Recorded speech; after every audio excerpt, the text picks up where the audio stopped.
오늘부터 앞으로 12일 동안은 시편을 묵상합니다. 예, 시편은 시편이 다른 말로 그 히브리인들에게 시편을 이렇게 부르는데 찬양집이라고. 찬양집. 우리도 찬양집이 있잖아요. 찬양집 속에는 또 찬양의 그 가사의 내용이 나오잖아요. 그런 것처럼 이스라엘 백성들이 하나님께 드렸던 찬양의 내용이에요. 그런데 이 이스라엘 백성들이 드렸던 찬양의 내용을 이제 전체적으로 오늘 우리가 6월 1일 화요일 말씀은 시편 1편 1절부터 6절까지인데요.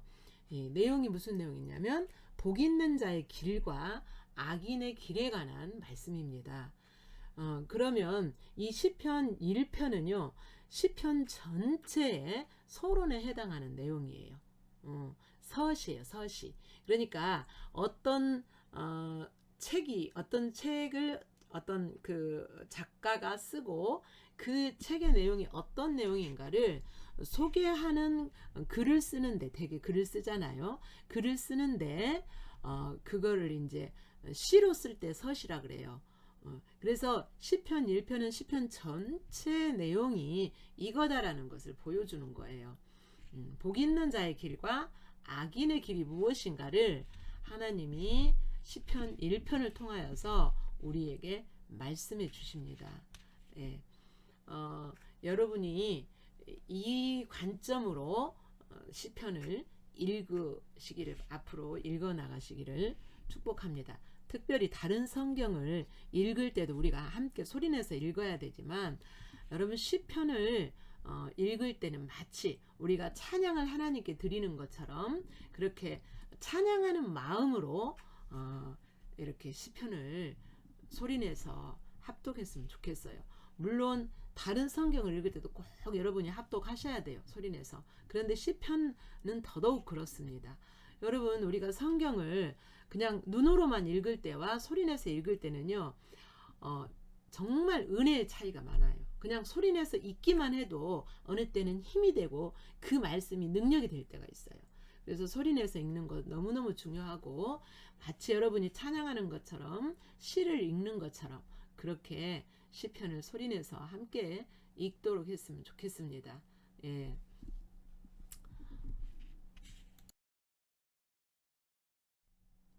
자, 우리 말씀을 함께, 말씀이 아니라 찬양으로 생각하시고 읽어보겠습니다. 시작.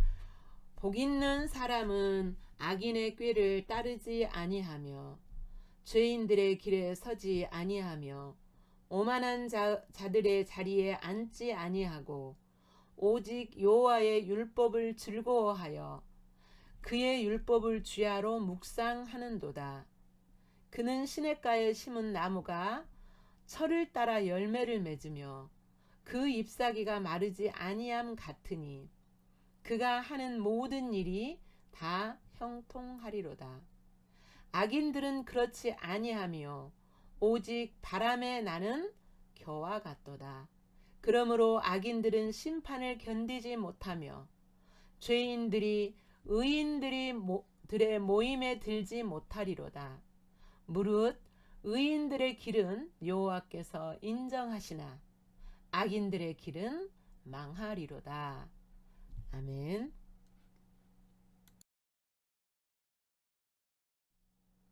예. 이제 복 있는 사람은 이렇게 나왔는데요. 너희에게 복이 있을지어다. 복이 있을지어다. 이렇게도 번역이 될 수 있다고 합니다. 너희에게 복이 있을지어다. 예. 복 있는 사람은, 복 있는 너희들은, 복된 자들이여. 이렇게도 번역할 수 있고요. 복된 자들이여.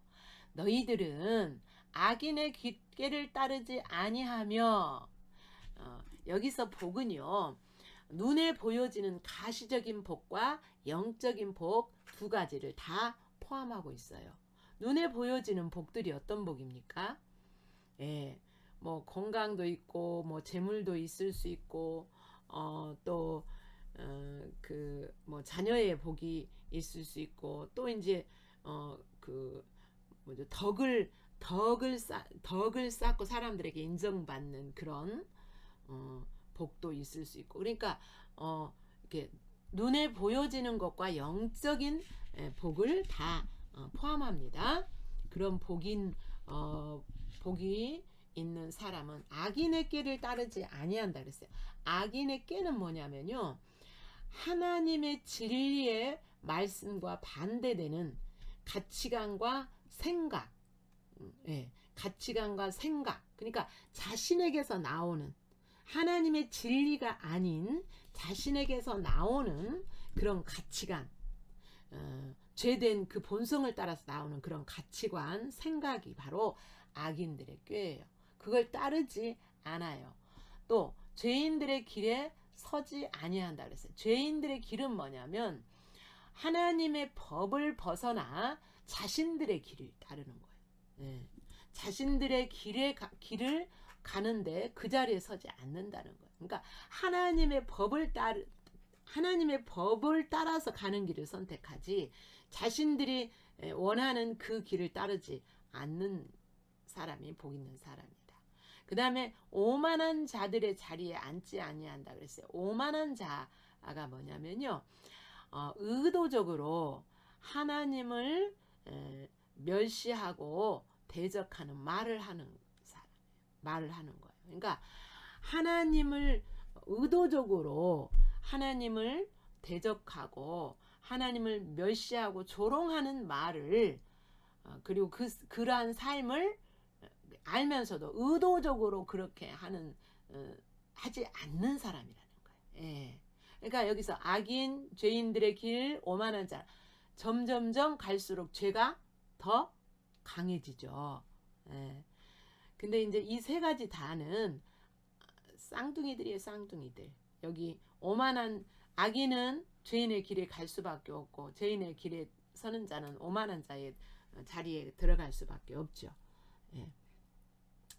이거는 바로 소극적인 삶의 태도예요. 복 있는 사람은 악인의 길을 따르지 않고, 죄인들의 길에 서지 않고, 오만한 자를 자리에 앉지 않고, 이거는 소극적인 측면에서의 복 있는 사람의 태도, 삶의 태도. 그 다음에 2절에 보면 적극적인 태도가 나와요. 오로지 여호와의 율법을 즐거워하여, 여기 여호와의 율법을 즐거워한다는 것은 기뻐한다는 거예요. 하나님의 말씀, 여기서 여호와의 율법이라 그러니까 구약의 율법을 말하는, 그것만 말하는 걸로 생각할 수 있는데 그게 아니고 성경 전체에 있는 하나님의 말씀이에요. 하나님의 말씀을 기뻐하여서 그의 율법을 주야로 묵상하는도다 그랬어요. 하나님의 말씀인 성경을 주야로 낮이나 밤이나 시시때때로 묵상해요. 묵상한다라는 것은 아무 생각 없이 가만히 앉아있는다는 의미가 아니라 내게 클릭하시고 내게 깨닫게 하신 그 말씀을 가지고 씨름을 하는 거예요. 이것은 하나님이, 이 말씀은 왜 나에게 이렇게 비춰주실까? 하나님은, 이 말씀 속에 있는 하나님은 어떤 분이실까? 이 말씀에 비추어서 나는 누구인가? 어떤 목사님은 이렇게 표현하더라고요. 그 묵상이라고 하는 것은 짐승이, 예를 들어서 개나 사자나 이런 짐승이 먹잇감을 앞에 놨어요. 그러면 막 그 먹이를 먹고 싶고 막 춤이 꿀꺽꿀꺽 넘어가면서 막 냄새도 맡고 핥아도 보고 이런 킁킁거리면서 그렇게 하는 그런 모습하고 비슷하다, 그렇게 표현했어요. 그러니까 하나님이 내게 먹으라고 주신 이 양식된 말씀을 어떻게 하나님이 내게 행하시기를 원하시는가 묻고 또 생각하고 하나님에게 그 은혜를 구하고 하면서 하는 자세. 즉 말하면 우리가 우리가 반응해야 될 내용들이 어떤 것인가 막 생각하잖아요. 하나님이 내가 지금 이 시간에 어떻게 반응하길 원하시는가, 이 의미는 무엇인가 더 물으면서 이렇게 하는 것과 똑같아요. 그것이 바로 묵상이에요. 그냥 아무 생각 없이 앉아있는 것이 묵상이 아니고요. 주야로 묵상하는 자로더라. 그렇게 할 때에 3절 철을 따라 열매를 맺으며 그랬죠. 철을 따라 열매를 맺는다는 것은 열매를 맺어야 될 그때 그 시기에 따라서 열매를 맺는다는 거예요. 그러니까 열매를 우리가 삶에서 열매를 맺어야 될 때가 있잖아요. 열매를 맺어야 될 그 시기마다 열매를 맺게 되고 그 잎사귀가 그러니까 시냇가에 심겨진 것은 뭐예요? 물가에 심겨진 나무는 철이 되면 열매를 잘 맺어요. 그거하고 똑같다는 거죠. 그리고 열매를 맺음으로 인하여서 모든 일이 다 형통하리로다 그랬어요. 여기서는 물론 하나님이 우리를 복되게 하시는 것이 형통이 포함이 되지만 하나님이 말씀하시는 성경에서 말씀하시는 형통은 뭐냐면요. 하나님이 목적하시는 것이 우리에게서 다 이루어진다는 거예요. 하나님이 우리에게 원하시는 건 뭐예요? 우리가 복되게 사는 거예요. 영적으로 육적으로 이 세상에서 복되게 사는 것이 하나님의 목적이고 이 땅에 우리가 사는 동안 하나님의 우리의 삶을 통해서 하나님의 영광이 드러나고 하나님의 이름이 높임을 받고 이것이 다 하나님 그 형통이거든요. 그러니까 모든 일이 다 형통하리로다. 모든 일 속에서 하나님이 목적하시는 것이 다 이루어진다는 거예요. 어떻게 할 때? 하나님의 말씀을 묵상할 때 그 철을 따라 열매를 맺고 그 열매 맺는 그곳으로 말미암아서 모든 일이 다 형통하게 된다라는 거예요. 그러니까 묵상이 시편은 지금 시편 전체에 서시라 그랬잖아요. 한마디로 시편을 요약하면 이 한 단락으로 요약한다면 1절부터 6절까지 이 내용이라는 거예요. 시편 전체 내용이. 그래서 악인의 그 꾀를 쫓지 않고 죄인의 길에 서지 않고 오만한 자리에 앉지 않는 그 길이 뭐예요? 하나님의 말씀을 주야로 묵상하는 거예요. 여러분. 그래서 여러분이 묵상하는 것이 그만큼 하나님 나라의 삶을 사는 하나님의 백성들에게 중요한 거예요. 그러니까 묵상이 빠지면 우리가 악인의 꾀를 따를 수밖에 없고 죄인의 길에 설 수밖에 없고 오만한 자리에 앉을 수밖에 없어요. 일주일에 한 번, 일주일에 몇 번 이렇게 하는 게 아니에요. 물론 우리가 매일매일 묵상한다고 해서 하나님을 만나고 하나님의 음성이 내게 들리는 건 아니지만 이렇게 매일매일 함으로써 우리가 하나님 말씀을 놓치지 않고 늘 생각하게 돼요. 여러분 이렇게 하나님의 말씀을 여기서 또한 묵상한다는 의미는 또 뭐가 포함되냐면요. 그 읊조린다라는 의미도 포함된다고 그래요. 읊조린다라는 말이 무슨 말이냐면요. 그 말씀을 내 입에서 중얼중얼 하는 거예요. 그건 뭐예요? 암송하고 그 의미를 또 되새기고 그 의미가 무엇인가 막 이렇게 내가 말해보고 이것이 다 이제 그러니까 이제 묵상하면서 클릭되는 말씀을 암송하면서 그 말씀을 하나님께 묻고 암송하면서 또 하나님이 깨닫게 하시거든요.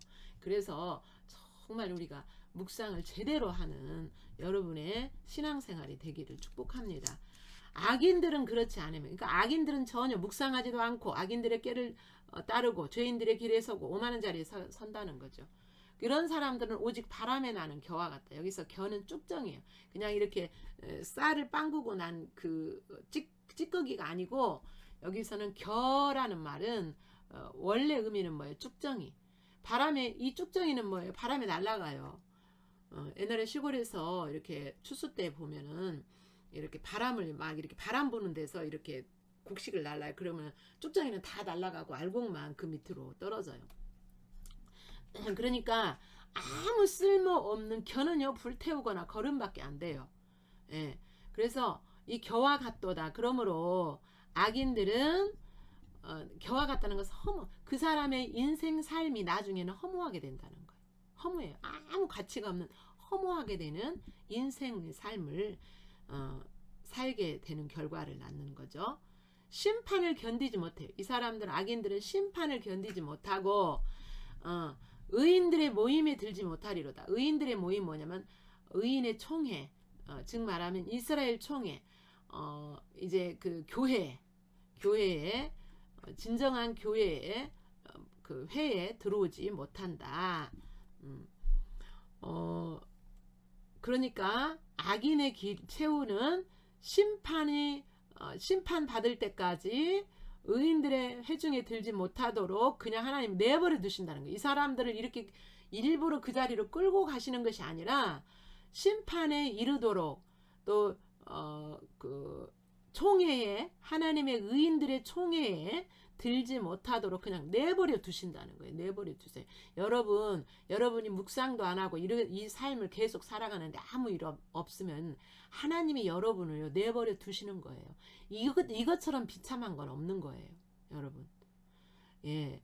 그러니까 여러분이 잘못되었을 때 하나님이 손대시고 여러분에게 징계를 가하시고 하는 것은 우리에게 소망이 있고 아직 하나님 우리를 사랑하시는 거고 하나님 우리를 간섭하시는 거예요. 근데 그냥 내버려 두시는 것만큼 비참한 것은 없는 거죠. 우리에게. 정말 여러분이 이렇게 살지 않는데도 불구하고 묵상하지 않고 하나님 말씀을 멀리하고 이렇게 살아가는데 아무 일 없다. 그러면 여러분 정말 심각하게 여러분의 신앙을, 여러분의 삶을 돌이켜 봐야 되죠. 의인들의 길은 여호와께서 인정하신다. 여호와께서 인정하신다는 이 말씀은 아신다라는 거예요. 아신다. 의인들의 길은 하나님께서 다 보고 아세요. 그러나 악인들의 길은 망하리로다. 이 말은 하나님이 관여를 안 하신다는 거예요. 예. 아까 설명한 것처럼 관여 안 하시고 그냥 내버려 두신다는 거예요. 자, 내용과 의미를 생각하시면서 오늘 내용도 짧죠. 1절에서 6절까지 다시 소리내서 합독합니다. 시작. 복 있는 사람은 악인들의 꾀를 따르지 아니하며 죄인들의 길에 서지 아니하며 오만한 자들의 자리에 앉지 아니하고 오직 여호와의 율법을 즐거워하여 그의 율법을 주야로 묵상하는도다. 그는 시냇가에 심은 나무가 철을 따라 열매를 맺으며 그 잎사귀가 마르지 아니함 같으니 그가 하는 모든 일이 다 형통하리로다. 악인들은 그렇지 아니하며 오직 바람에 나는 겨와 같도다. 그러므로 악인들은 심판을 견디지 못하며 죄인들이 의인들의 모임에 들지 못하리로다. 무릇 의인들의 길은 여호와께서 인정하시나 악인들의 길은 망하리로다. 아멘.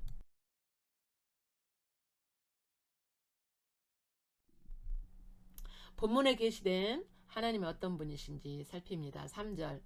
의인은 복 있는 사람이죠. 의인에게 영육의 복을 주시는 하나님이시죠. 예, 영육의 복을 주신다는 것은 철을 따라 열매를 맺게 하신다. 예, 그리고 하나님이 목적하시는 것이 삶 속에서 이루어지게 하신다. 4절 5절. 악인은 심판하시고 하나님의 나라에 들어가지 못하게 내버려 두시는 하나님이시죠. 6절. 근데 처음부터 내버려 두실까요? 그렇지는 않죠. 계속 하나님의 간섭하시고 말씀하시고 또 다루시고 해도 이렇게 계속 악인의 길을 따르면 그냥 내버려 두시죠. 6절. 의인과 악인의 기준을 정하시는 절대자이신 하나님. 그러니까 요즘은 뭐예요? 내가 하나님이고 내가 기준이고 내가 옳으면 옳고 그것이 이 세상에 지금 요즘의 세태예요. 우리 잘할 때만 해도 그러지 않았어요. 예. 의인과 악인의 기준을 정하시는 하나님이 절대자이신 하나님이세요. 여러분에게 다가오시는 이 시간에 여러분에게 다가오신 하나님을 바라보시면서 여러분이 묵상하시고 그 하나님을 묵상하시고 여러분에게 어떤 반응하기 원하시는지 기록하시면서 묵상하시겠습니다.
본문을 통하여 나타난 우리들의 모습 살핍니다. 1절 2절에 의인 복 있는 사람의 길은 소극적인 태도는 악인의 길을 따르지 않는다 그랬죠. 하나님의 진리를 벗어난 가치관과 생각들, 죄인의 길을 따르지 않는다는 것은 하나님의 법에서 벗어난 자신의 길을 따르지 않는다라는 거죠. 오만한 자리에 앉지 않는다. 하나님을 향하여 의도적으로 악한 말로 조롱하지 않는다. 또한 적극적인 태도는 어떤 태도예요? 하나님의 말씀을 기뻐하여 그 말씀을 주야로 아침에 한 번만, 저녁에 한 번만 하는 게 아니라 종일 묵상한다. 묵상은 생각하고 읊조림, 암송을 포함한다 그랬죠. 삶으로 나오게 되죠. 이렇게 하면 계속 묵상하고 읊조리고 그러면 삶으로 나올 수가. 이렇게 묵상하는 가운데 성령님이 계속 타치하시거든요. 암송하면서 그 생각할 때 성령님이 계속 가르치시고 말씀하시거든요. 그래서 삶으로 나올 수밖에 없어요.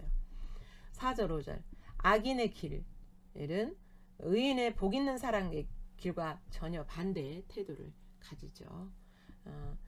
여러분 말씀 앞에 드러난 여러분의 모습, 있는 모습 그대로 가서 주님 만나시고 은혜를 구하시든 여러분이 주님 앞에서 반응하면서 반응할 내용들을 기록하시면서 묵상하십니다.